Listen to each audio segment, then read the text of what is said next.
খাটি চাটনি সব এগুলো লাগে। আর এবার রাতের বেলা বাবা কি বলবো, এই 600 দুধের 1 কেজি চিনি আটক চাল দিয়ে পায়েস, তার মধ্যে 3 কেজি চিনি, আর ধরুন 1 কেজি মাখার সঙ্গে 2 কেজি ছানা আর 3 কেজি আটার ঘি দিয়ে একেবারে লুচি।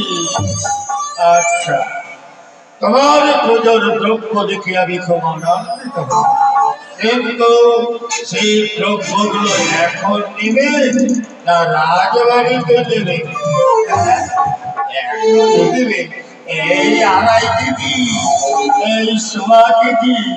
আরে শোন, এখনই যদি নেই না, আরে পেটে ভরে খাবো, বাড়িতে রেখে দেবো, আর রাজবাড়ি মন্দিরে নিয়ে যাবো, বুঝলি সেনাপতি বাবু? এখন দিলে খুবই ভালো হয়। আমার দূতেরা সব দ্রব্য আমার সঙ্গে নিয়ে এসেছে।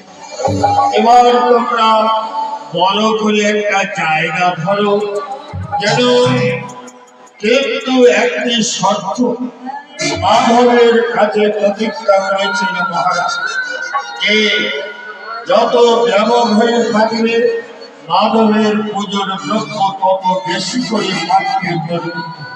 আর যদি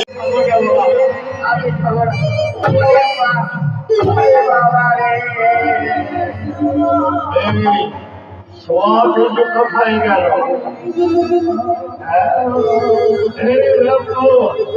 এবার দুপুরের অন্নভোগ দেবে না, অন্নভোগটা দিয়ে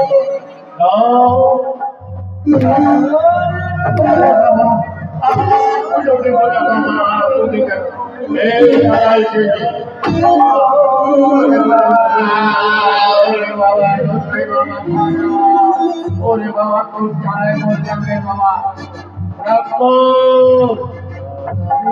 রাতের ভোগের দ্রব্যগুলো নিয়ে যাও, যত সব খণ্ড ব্রাহ্মণের রাজ্য বলে বাস করছে, যাও মহারাজের আজ্ঞা পালন করতে এই মুহূর্তে আমার নিয়ম নিষ্ঠাকে ব্রাহ্মণের সন্ধানে যেতে হবে। কৃষ্ণ কৃষ্ণ হরে হরে হরে রাম